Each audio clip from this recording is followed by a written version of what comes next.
ఇప్పుడు మనం 2024వ సంవత్సరం మే నెల 1వ తేదీ నుంచి 31వ తేదీ వరకు ద్వాదశ రాశిలో 10వ రాశి మకర రాశి వారి జ్యోతిష్యం భూత భవిష్యత్తు వర్ధమానం ఎలా ఉందో చూద్దామండి. గవ్వల శాస్త్రం వేసి ఈ గవ్వల శాస్త్రాన్ని లకోట ప్రశ్న శాస్త్రం అంటారు, అలాగే చింతామణి శాస్త్రం అంటారు.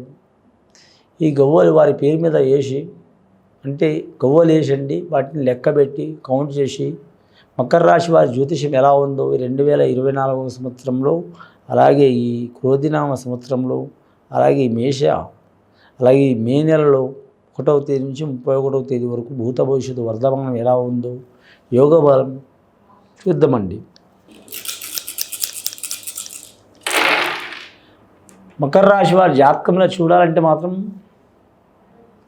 1, 2, 3, 4, 5, 6 గవ్వలు పడ్డాయండి. శుక్రమహారదశి పడ్డది. మకర రాశి వారి జాతకంలో చూడాలంటే మాత్రం క్షేత్రస్థాయిలో మాత్రం శుభస్థానం నడుస్తుంది వీరి జాతకబలానికి.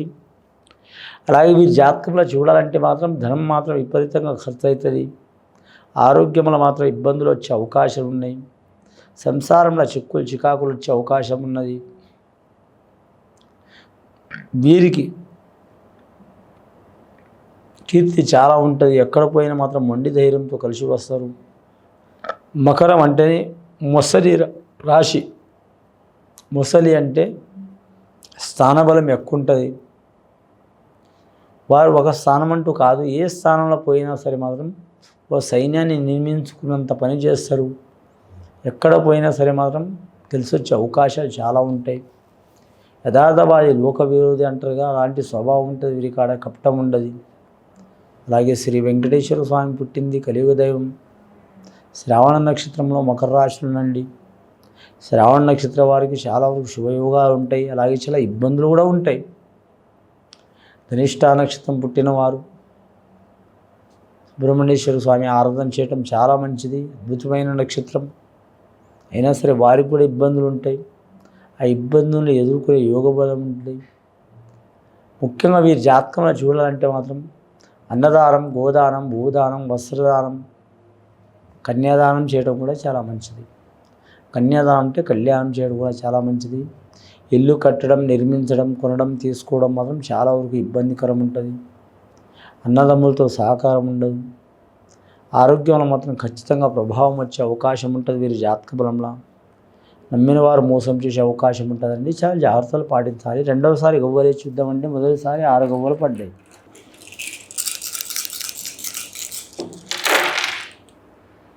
రెండవసారి గవ్వలు వేసినా కూడా 6 గవ్వలు పడ్డాయండి. శుక్రమహారదశ వదిలిపెడతలేదు వీరి జాతకానికి.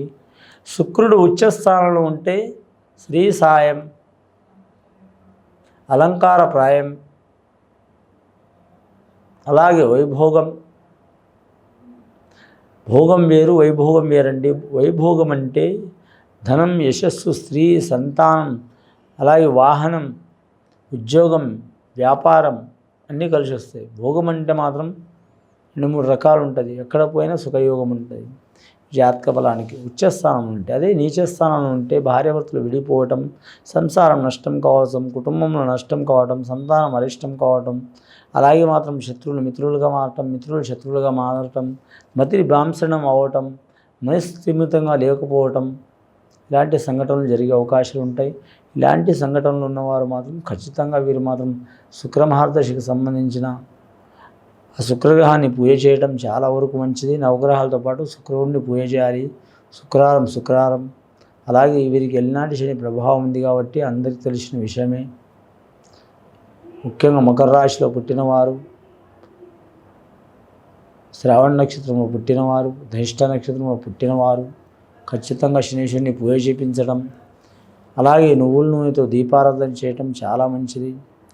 నల్ల చీమలకు చక్కెర దానం చేయటం, ఎర్ర చీమలకు కూడా చక్కెర దానం చేయటం, అలాగే జీవరాశుల్ని కోప్పడకపోవటం, అలాగే వీరు శనివారం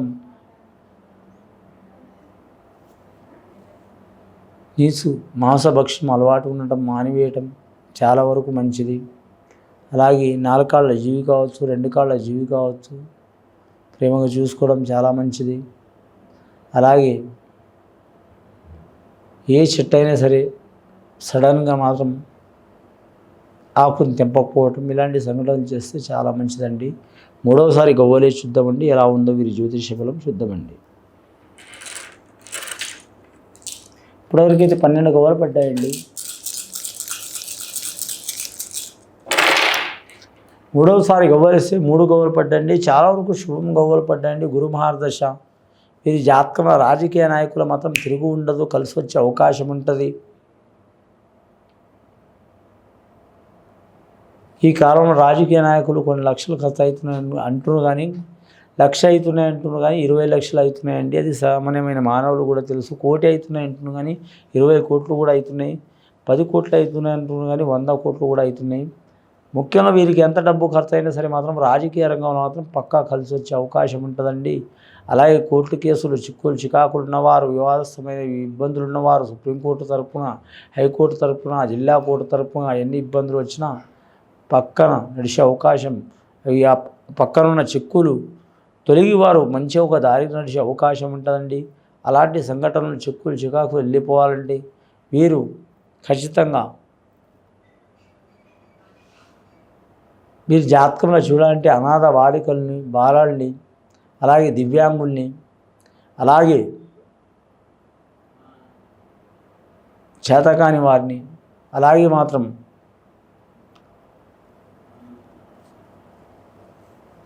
వృద్ధాశ్రమంలో ఉన్న వృద్ధులను సేవ చేయడం చాలా వరకు మంచిది. సేవ చేయటం అంటే ₹1,00,000 ఇచ్చిపోవడం, 2 లక్షలు ఇచ్చిపోవడం, 10 లక్షలు ఇచ్చిపోవడం కాదండి. వీరు 100 ఇచ్చినా, ₹1,00,00,000 ఇచ్చినా అప్పుడప్పుడు అబ్జర్వేషన్లు చూసుకోవడం చాలా మంచిది. అందులో వీరు ₹1 కూడా మాత్రం తినవద్దు. ₹1,00,00,000 పెట్టినా కూడా మాత్రం దగ్గరుండి ఖర్చు చేయటం మంచిది. ఎందుకంటే మాత్రం ₹1,00,00,000 ఇచ్చేటోళ్ళు ఉంటారు, కానీ ఎవరు ఎంత తింటుండ్రు, ఎవరు ఎంత ఖర్చు చేస్తుండ్రు, ఎక్కడ కరెక్ట్ అవుతుంది, ఎక్కడ రాంగ్ అవుతుంది, ఎక్కడ రైట్ అవుతుంది అనేది అబ్జర్వేషన్లో ఉండరు కాబట్టి ఇబ్బందులు పడతారు. వీరు అబ్జర్వేషన్లో ఉంటే వీరికి చాలా వరకు మంచి యోగాలు కలిసి వస్తాయండి. ఎందుకంటే వీరు చేసిన దానాన్ని కూడా వేరే వాళ్ళు రివర్స్ చేసినా కూడా మాత్రం వీరికి ఆ పాపం, ఆ దరిద్రం వర్తిస్తుంది కాబట్టి జాగ్రత్తలు తీసుకోవడం మంచిదండి. ఇది విని చూసి ఆచరించే వారికి, మకర రాశి వారికి చాలా వరకు శుభ ఫలితాలు కలుగుతాయండి. శుభం భూయాత్.